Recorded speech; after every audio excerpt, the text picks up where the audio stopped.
All right, well, welcome back to the third session of the morning. This will be the last one, then we'll take a break and have lunch. My name's Andy Perleyberg, and I'm an extension forester for Washington State University. I'm located in Wenatchee, and I personally serve the slope of the Cascades over through the Blues. And we have 4 extension foresters in the state that are located basically in the different corners, and our specific role is education. So what you're participating in today, you are among almost 1,500 people that are tuned into this program. So this is what we do as a day job. And so this session that we're going to enjoy until 11:50 is on working with silvicultural contractors. A lot of you need some assistance in doing work. There's just so much of it out there to get done that even though you're doing a great job, you still can't stay on top of it and need some help. And there are contractors out there that do these services for providing to help improve your forest so that it's productive, healthy, safe, and sustainable. So I've invited Connor Craig from Wildfire Home Protection. EVA Wildfire Safe. Yeah, it's shorter. Easier for now. I'll let Connor introduce himself.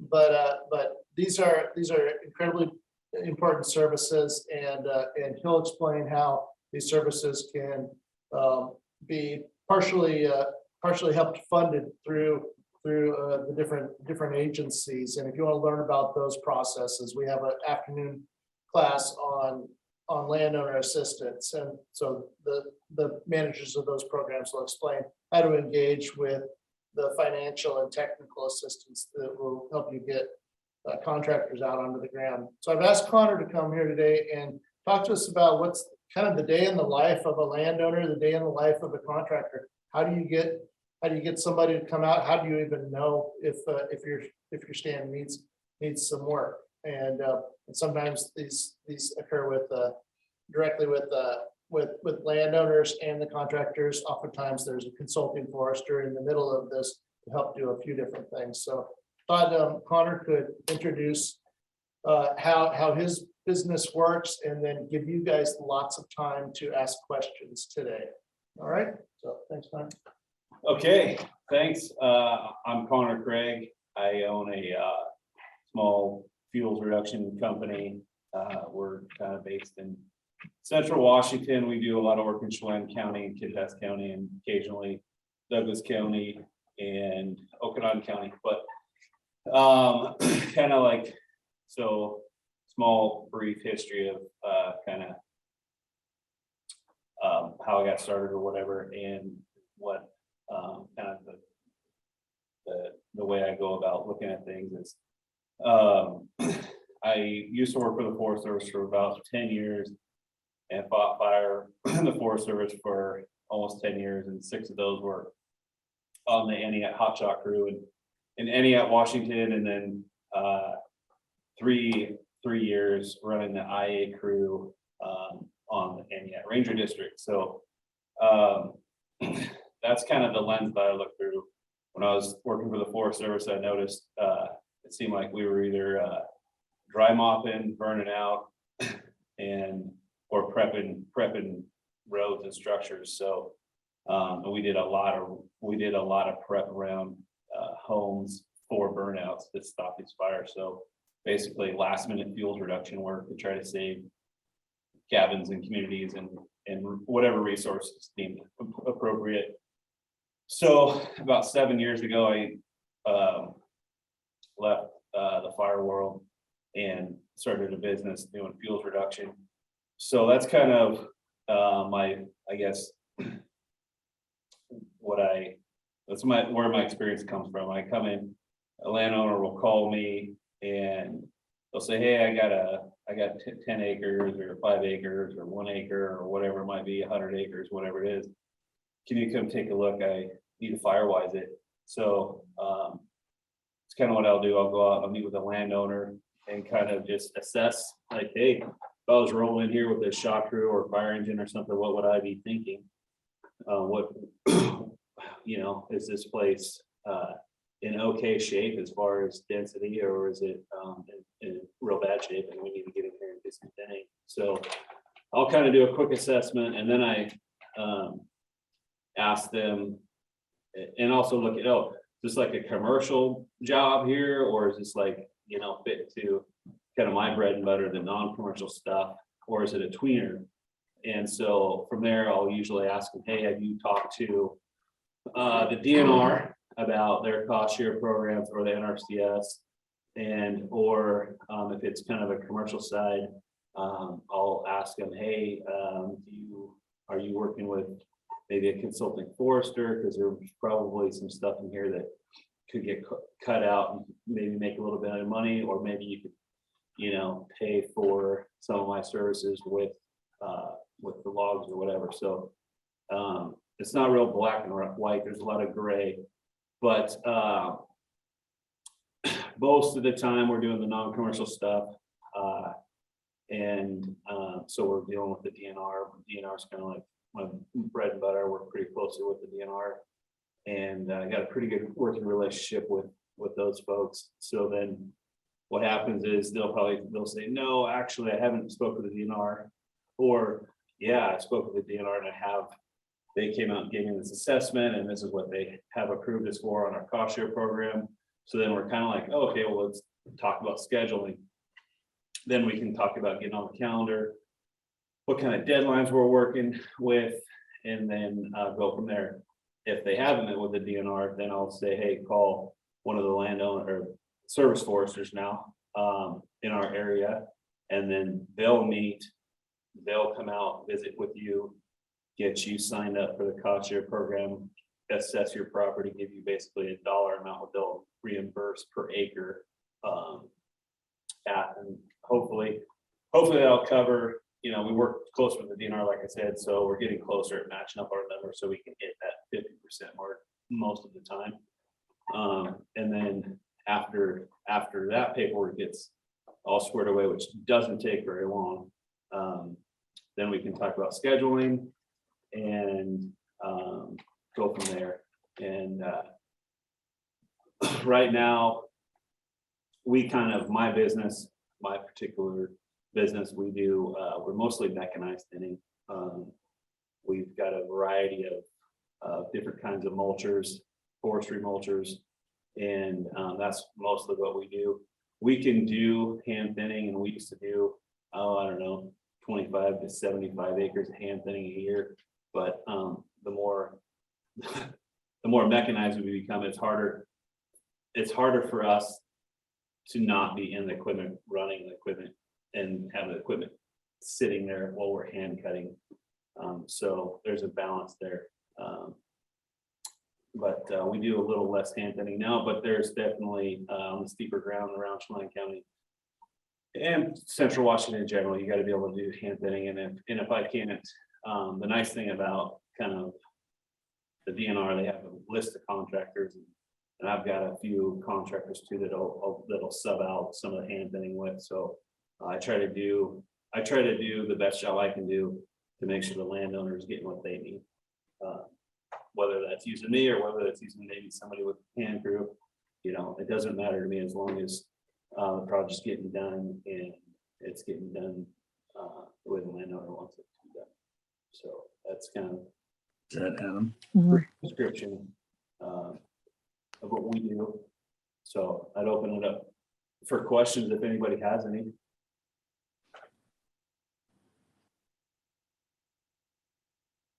So, what are some of the common, I guess, preconceived notions that a landowner might have or expectations that, and what are some of the realities? I think sometimes the cost, that's a barrier. And that basically comes down to stand density and terrain, really. And I guess stand composition, smaller, younger trees are easy to get through. When you get into the older trees that are, taller and skinny, and dense, those drive costs way up. So I think, cost, we're doing everything we can to get the right equipment on the right ground to make it as efficient as possible, but I think sometimes the cost can be eye-opening, maybe. Connor, this is Phil Hess. Do you have an occasion or a request to do post-harvest site disposal with your equipment? Yeah, we actually do a lot of that. And when we do the post-harvest stuff, it's usually working with consulting foresters. I don't get very many requests directly from the landowner. It's usually like, hey, I'll get it from a consulting forester. It's, hey, we commercially thin. We went in here and logged 100 acres or 20 acres, whatever. Can you bring your mulchers out and do slash disposal and kind of like buff it out? We do actually a couple hundred acres of that a year. I would say. So will you do that before the contract, before logging jobs or after? Well, we've always done it after, but to me, it seems like, man, it might be nice in some instances to get the mulchers in first. Might be easier for the loggers to get in there and run the play with it. We haven't done that yet. We've talked about maybe trying it, but it all comes down to funding and how it fits into the cost share program. Another question along that line, then, when you're doing it post-harvest and you're doing the slice disposal in combination with some pre-commercial work, does that qualify then for the cost share? Sometimes, yes. There's kind of Katie can probably jump in here. With my experiences, doing only slash disposal, not really. It's not really logging slash disposal, I should say. Logging slash disposal is not, it's kind of outside the scope of the cost share program. But as long as there's some pre-commercial, non-commercial brushing and linding, usually we can get the machines in there and do that in conjunction with doing the logging slash disposal. So we're not really getting reimbursed for the logging slash disposal, but if we can get in there and we can do the pre-commercial and brushing and linding, we can cover that. And yeah, Connor's basically correct on that. Really, we're not looking to try to cover anything on the logging cost side of things. It's truly and purely just that pre-commercial thinning. I asked the question while they're not including Which thinning what we see is needed anyway, on the cut. especially in Chelan County. So in most of these areas where logging is done. That's an important point to cover. So along that line, then, do you do the hand pruning, the ladder field pruning? Yes. Okay. Yeah. And that part is covered. Yes. Yeah. That's an important point to bring out. Yeah. Katie, maybe you can, and Andrew, not your south or east counterpart. Right. Maybe explain like how a landowner, what's the process if they're wondering, should I thin my forest to engage the DNR and how that flows to working with a contractor to get the job done. Sure. So just a little introduction of myself. My name is Katie Zander. I'm a service forestry specialist for the Department of Natural Resources for Chelan and Douglas counties. So each county will typically have, one forester covering maybe an area. So Andrew, I see you on the call too there. So glad to have you on today as well. So there may be a different forester depending on where you live that might be able to help you determine if you are eligible for a cost share program. And typically what we're looking at is if you own forest land, we can work with less than an acre, but typically if you've got an acre of forest land out there where you could do some work on it, I recommend reaching out to the Department of Natural Resources and scheduling a site visit. Typically what can happen is I get folks that reach out to me, my own phone number, email that I have out there. Or we also have, like Matt presented earlier, kind of a Southeast region email that you can go to, or Allison Martin is her name. So you can kind of reach out to me in that respect. One way it'll get to me is if you're in Chelan and Douglas County and it gets sent to Allison, your request will then come to me. From there, I reach out to the landowner and we work to schedule a site visit. And really, even if you're not sure if you qualify for kind of our cost share program, getting in touch with me, give me a call. We can talk about your goals, what you have on your property. We can kind of assess there if you need a site visit or what those next steps might be. But yeah, if you've got brush or timber or you know, any pruning that you think needs to be done on your property, that would be a good start, or I guess a good cue to probably reach out to the Department of Natural Resources. And then from there, like I said, we'll go ahead, we'll talk on the phone, schedule that site visit or via email, whatever you're comfortable with. And during the site visit, we cover kind of everything. So I'm going to talk with you about our cost share program, what we can do for you, what you can expect from the program. And really, when I'm out there, I'm wearing many hats. So typically I'm walking around with landowners and answering any questions that they have about their forest land. And if I'm not sure of an answer or if we need more technical assistance, the nice thing is you're plugged into the DNR with me, and I'll typically have someone that I may know that may have more knowledge than I. You know, if you've got a wildlife issue or a forest disease or pest issue, we can kind of go from there. But in terms of the cost share program, we'll cover it all. We'll talk about what the cost share program is. We'll talk about the forest fuels that you currently have out on your property and what you might expect to see later. And we'll talk about a project area for you.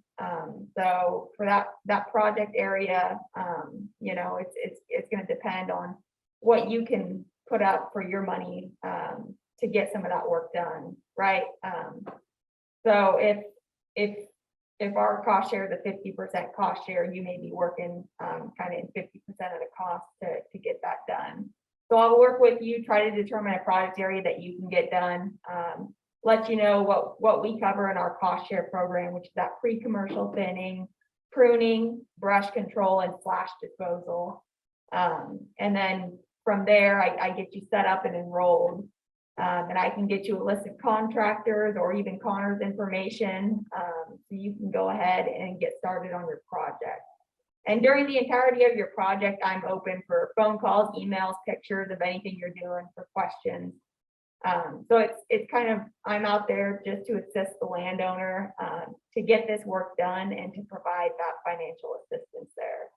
But like I said, if you're not even sure if you qualify, you're more than welcome to reach out.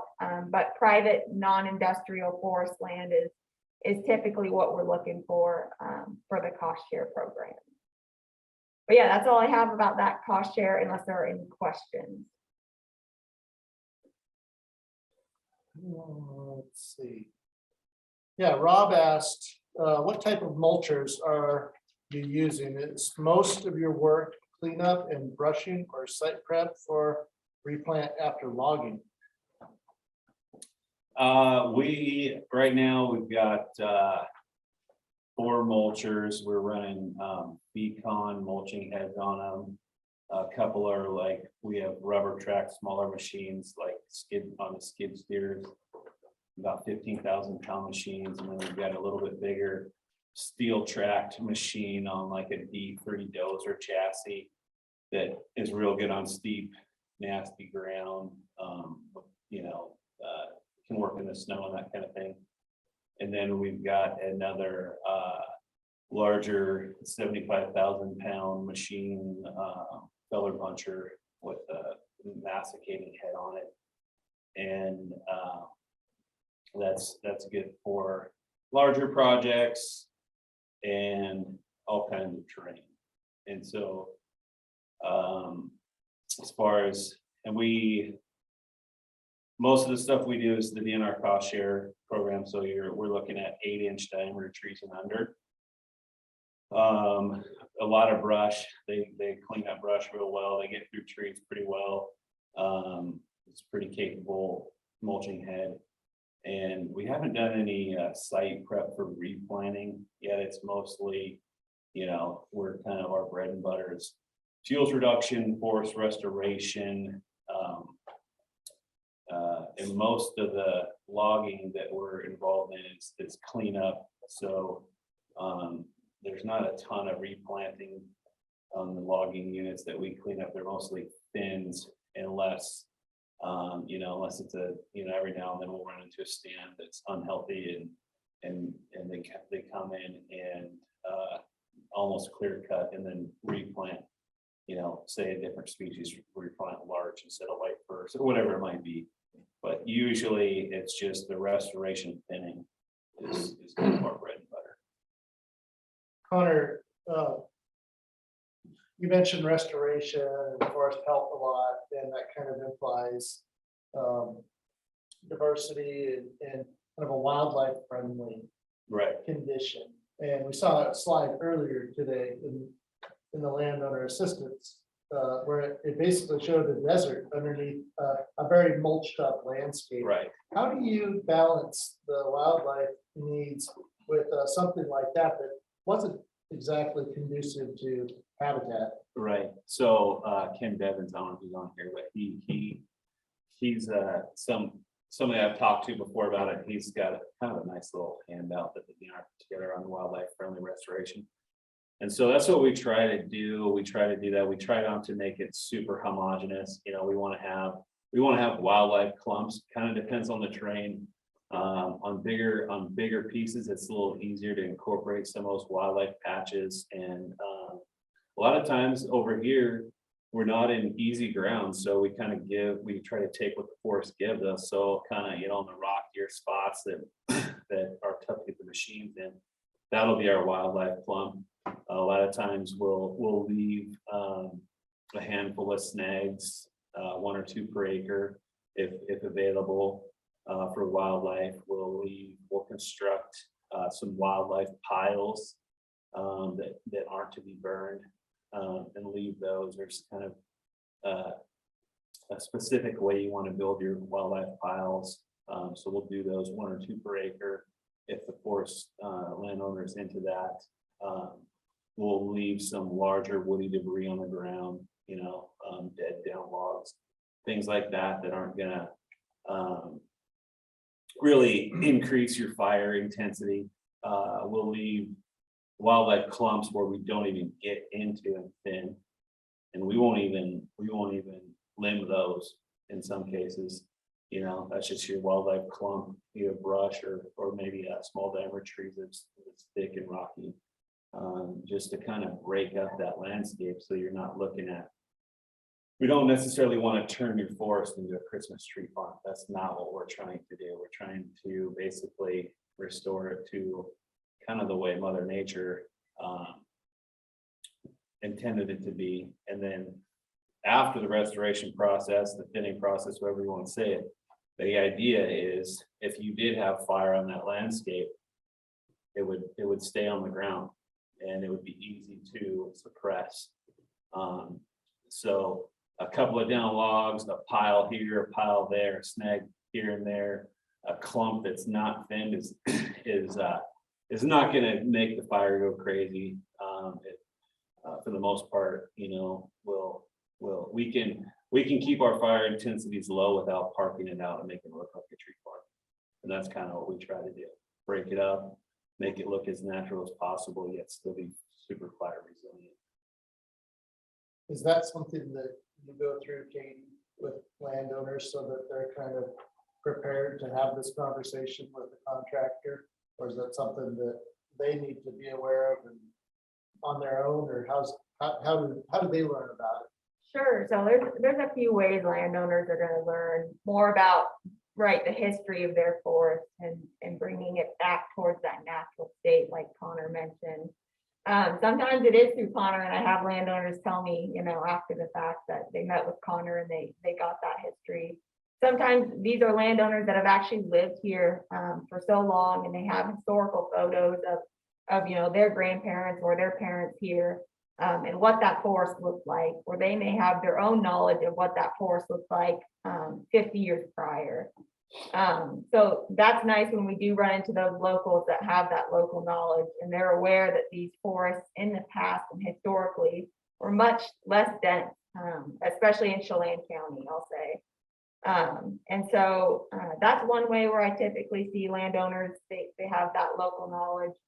But for the most part, my introduction when I get out to your property and we're doing a site visit is typically an introduction into that fire history.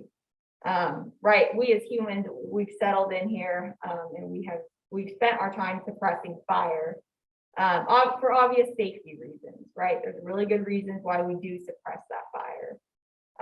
But there is that background there of what the fire was actually doing before human settlement, right?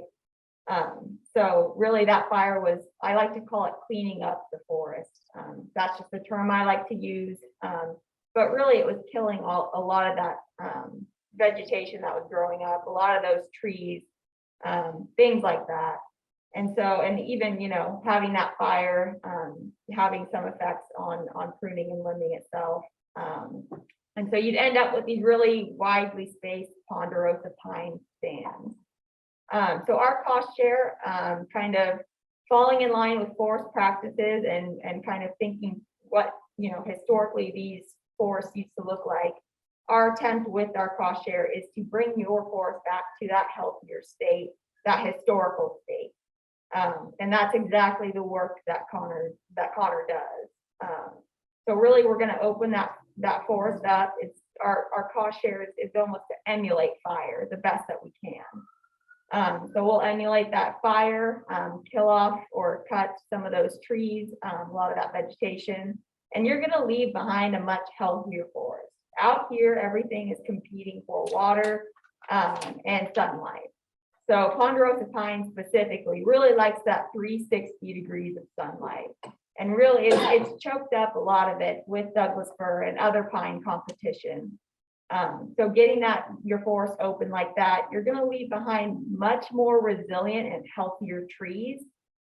So when that fire does come through and it comes through on the ground, hopefully we can suppress it at that point. But if that's not an option and that fire needs to run through on the ground, hopefully you're going to be left with these much more resilient trees that can withstand that fire. And you will still have a forest when it's all done. But that's the best case scenario and the hope for when that fire comes through. So that's kind of the historical background side of you know, maybe why we do the cost share, why it's important.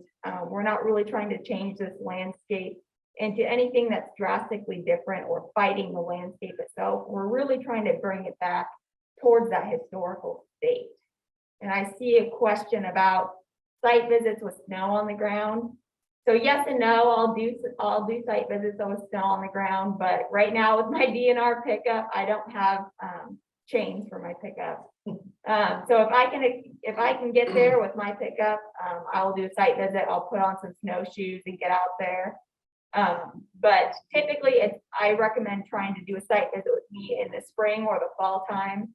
I get a lot better sense of what your brush is going to look like out there, and kind of the fuel that you're going to have, and maybe even if you've got a rocky kind of soil out there, or if there's going to be any issues that contractors might run into. So I typically like to do them in the spring and the fall for that reason, but I will do site visits with snow on the ground. Yes. There's a question of, are the same resources available for private forest owners in the Puget Sound region? And the answer is yes. And there's actually going to be more.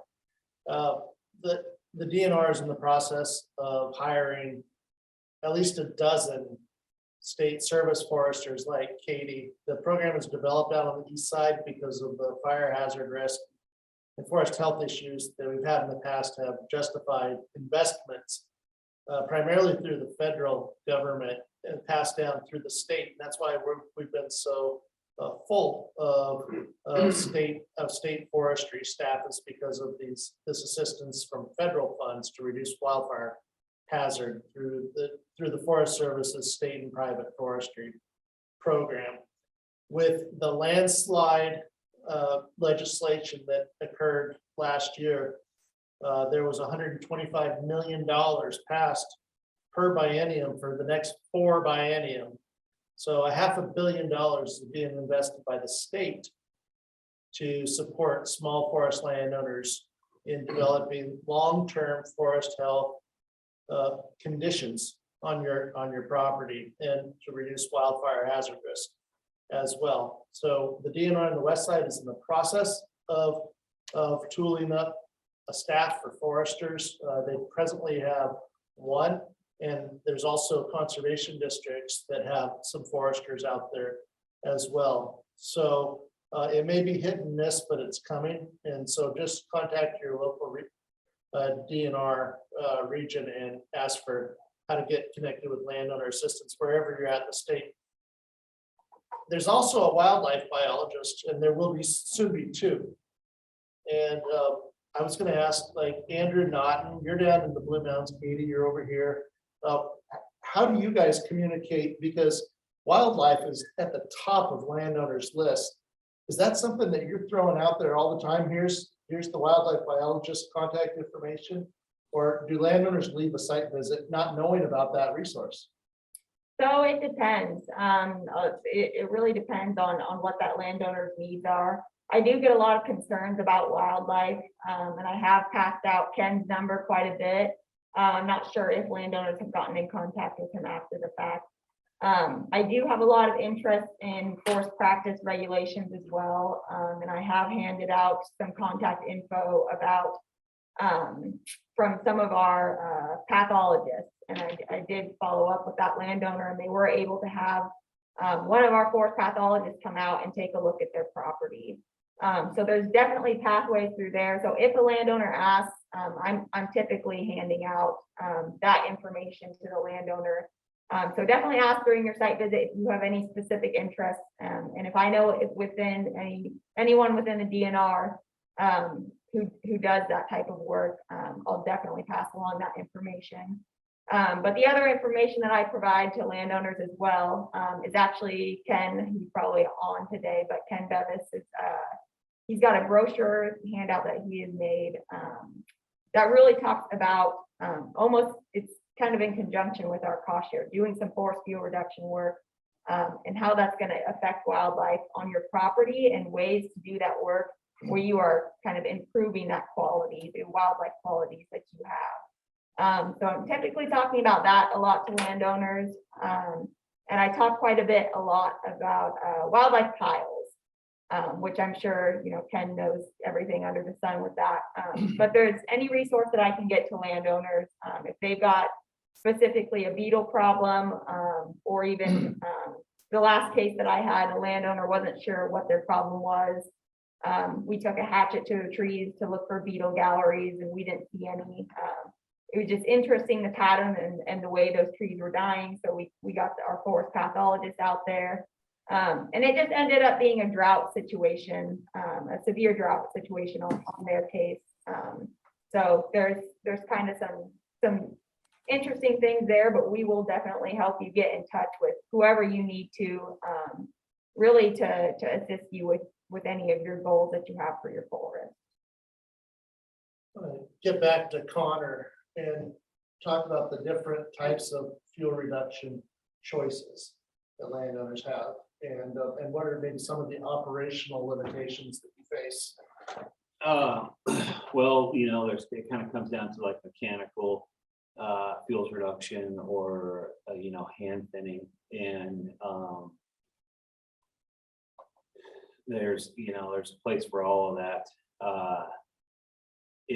I think some hurdles that we have to cross with the hand thinning are, it gets it can get expensive pretty quick. It's fairly labor intensive. There's a couple ways to do it. There's kind of three ways to do it. You can have your guys out there dragging stuff to a chipper. You can have your guys out there dragging stuff to a place in the forest where we can get the machinery to then process it.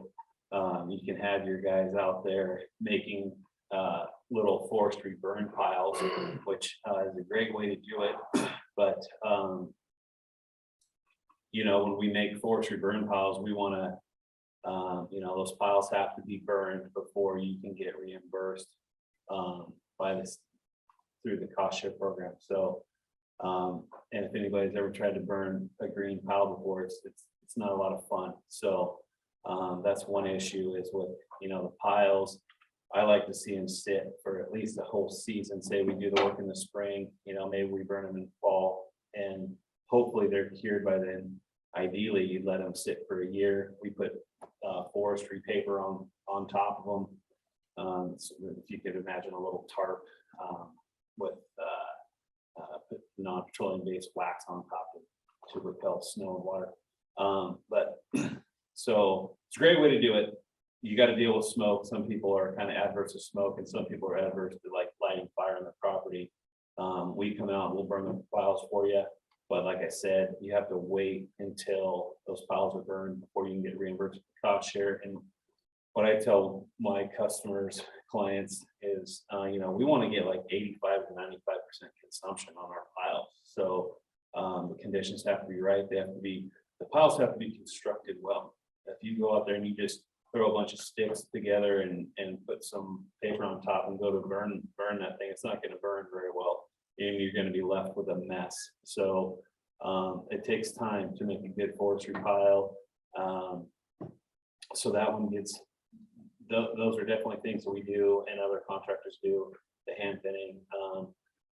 Occasionally we can get away with what we call lop and scattering, which I think is a great way to do it. Basically, there is no piling. You bring in the crew, and you know, they just cut everything down, kind of drag it out from the canopy of the leaf trees. And then if you can imagine just slicing and dicing the material. So your slash depth is, we like to see it less than 16 inches deep, but a lot of times it's under a foot deep. And after a couple winters, it's dang near gone. And then you don't have to monkey around with the piling. It's much faster, much faster than piling and burning. And it's much cheaper. But you're not going to get reimbursed for the slash disposal section in the cost share program, that subcategory. So that's something to consider, and you got to be careful what you're lopping and what you're cutting. We don't want a bunch of pine slash on the ground with the Ips beetles. We got to be careful with that. I like to lop and scatter more on north facing slopes that are steep and kind of target grand fir is kind of what I look for. And I'm not a trained forester, so I'm always looking for input from consulting foresters and resources like Andy on, you know, hey, is this okay to lop and scatter here? But that's kind of what we look for, you know, and stuff that is too steep to run the equipment, really too thick, or not too thick, but really expensive if you were to pile all that stuff because there's too much slash. But we can get in there, lop and scatter it for much cheaper. It's a great product after a couple winters. You don't even know that we were in there lop and scattering really. So that's kind of on the hand side. And then, like I said, we have our mechanical mulchers that on the right ground, you're gonna get your best bang for your buck on that kind of stuff. And you create a temporary fire hazard with lop and scatter spread across your forest. Yes. And I would like you guys, I'm gonna zoom out. And I would like you guys to talk about the prescribed fire fad that we're having right now. There's a lot of interest in prescribed fire, and you know, what we don't hear a lot about is getting there so that we can safely use fire as another fuel treatment. So I'm curious how you deal with that when your clients are saying, hey, I watched this cool DNR video about prescribed fire, and how do I get some of that? And how do you approach that kind of a question? Sure, I'll kind of start us off with it. So the DNR, of course, there's that big push for prescribed fire. And our prescribed fire program now is kind of in its infancy. And I will say we're super excited for it to get going and to see what these projects are going to look like. But in terms of private landowners introducing fire on the landscape, I'd ask private landowners to kind of think about how long that fire has been excluded from their land. And think about all of those years of material and vegetation and dust that has built up on their property. Most folks, I think where they see fire coming into their property is going to be a tool to get rid of that fuel in the first place. But that fuel has been so built up and accumulated over time, where if you did introduce fire, and even potentially in really good, prescribed burn situations, you may end up with a result that you were not intending for, or even a very large fire that you did not intend for.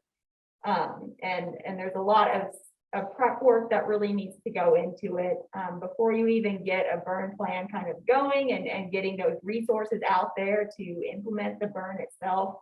I think most areas, especially in Chelan County, are going to need some forest fuel reduction work done first. There's lots of ladder fuel out there, and putting fire on the ground. We could probably easily see it going and working its way up into the canopy, at least here on most pieces where landowners would, like to introduce this fire. So in order to be ready for that, and to be ready to bring fire onto your landscape, I would recommend doing some sort of fuel reduction work first, just a first step, just to get you to the point where your forest can actually withstand fire. And hopefully then too, during that fuel reduction work, you can start removing some of those species from your property that may not be as fire resistant as, say, ponderosa pine or larch or something like that. So that, in my opinion, landowners should really start there as a first step.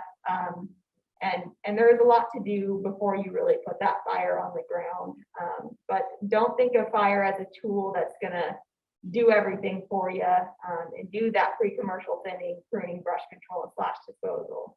To an extent, it will do that, but having that pre-work done first, emulate that fire as it came through, historically on our landscapes in that 10-year interval. Try to emulate that a bit before you really consider about prescribed burning. And just know there are a lot of barriers to entry with the prescribed burning, getting your burn plan done, getting the burn permit, all that stuff. And there's of course a lot of safety issues and smoke management issues going on there. But my final recommendation with it would be to do some sort of fuel reduction work first. Yeah, I totally agree. Some of our projects, the whole idea is some of the larger scale projects, 50 to 200 acres or whatever, is like, hey, we want a dirty mulch in here, and we want clumps and gaps, and we want random limbing, basically with the thought of we want enough fuel left on the ground so we can come in here in a year from the time we do the treatment and run a prescribed fire through there, and we have enough dirty mulch on the ground that it's big enough chunks of mulch that'll carry ground fire through that unit.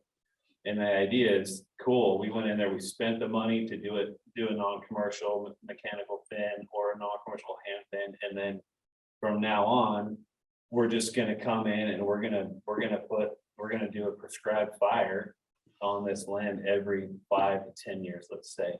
And that's how we're gonna manage our lands, from here on out. And I think big picture, long term, I think fire, I think we should be logging it, commercially logging it, and we should be burning after that. Maybe we bring in some mulchers and we do some log cleanup and then burn it. We should be non-commercially thinning it and then burning it to maintain that, and I don't want to get too much on a soapbox, but we should be encouraging fires on the landscape in the late fall. We should be encouraging the Forest Service to let some of those fires burn in late fall. And we should be encouraging them we need to do prescribed fire on a mega scale, really. And that's the bottom line, not necessarily on small private pieces, but we got the Wenatchee Okanagan Forest, I think it's 4 million acres. And we need to be doing a lot more prescribed fire than we are, in my opinion. I'm curious, Dave, you're a fairly large landowner, so to speak, for small landowner range. You know, what are your thoughts about fire hazard reduction, fuel treatment? You know, you do a lot of the work yourself, you have equipment. Yes, and it's especially the last 10 years with all these mega fires. It's a very scary situation. So when I'm out there, I wish I had a couple of masticators and would be perfect, you know, but when I'm thinning, the bigger branches, we usually pile them, and then when the window of opportunity, I usually leave them for about a year to let them dry. But we have such fine windows to burn, you know, in the spring, or, you know, it's gonna dry up really quick. Then it's a safety issue. Or come fall, you know, yeah, you know, if it doesn't snow too much, you know, you can still get them lit. But you get it at the right time, they burn perfect, you know, and that's always my goal, and to get the piles stacked properly, as far as the bigger stuff. But I leave the small branches. I don't even bother, you know, it's like I got so much to do that so I do leave a lot of smaller material in the woods. And yeah, it's amazing. It's next year it's gone. And the deer, I mean, the wildlife come by and they help me clean it up. And that's not to butt in, but on the wildlife thing, it's pretty amazing. Like, I don't know, Katie can maybe speak to this. Locally, we were up here on Mount Home, which has elk populations and deer populations. It's like, when we come in and bring in the mulchers on some of that ground, the deer and the elk flock to those areas. I mean, it is amazing. You think, oh, you're opening it up, and maybe you're opening it up too much, but I think, you know, that's just on the landscape. Well, that's a small pocket that's opened up, you know. And I think And they just, on that note too, I think to get across to these people, you know, bringing in equipment, thinking they're going to scare off the wildlife. No, that equipment, a chainsaw, it's like a dinner bell. You know, right? They come and then they're all over the place. You know, just cleaning it up, the moss, even the needles. You know, so I'm gonna ask Phil, I'm gonna put you on the spot to kind of wrap up. Phil is a professional forester based out of Cle Elum, and you work with a lot of fuel contractors and just landowners in general that are trying to achieve a lot of management needs. And, you know, what's your perspective about working with contractors for some of this timber stand improvement, or the fire hazard risk reduction, forest health types of opportunities? Okay. Well, thank you, Andy. Yeah. What I'm going to say has already been said, but it's our goal, it's the forester's goal, is to transition from wildfire, unprescribed fire to prescribed fire. And what Connor's already said, and Katie's already said, you know, we've had 20, 50, almost 100 years of fire exclusion. So before we can reintroduce fire to the landscape, we have to do the mechanical treatment. And this is where contractors like Connor come into play. We have several of them in central Washington now, and I won't do a commercial for them. But anyway, as Connor said, to maintain it, after we do the mechanical treatment, that is good maybe for 5, maybe 10 years maximum. And then you have to come back and do it again because you're ready. You've opened up the canopy. So we've got sunlight to the forest floor. And so to manage that vegetation, you know, we have to either do it mechanically or we have to reintroduce fire, as Katie said. So the idea, as they've already said, is to get the stand or your forest in a condition where you can maintain that, what I refer to as vegetation management with fire. Now, in many cases, you know, we're talking to small forest landowners, 20 acres or less. And you really can't do prescribed fire on that small a scale.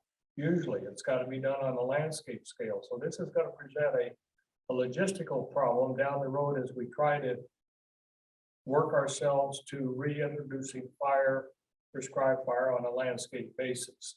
And that may not be possible in all situations.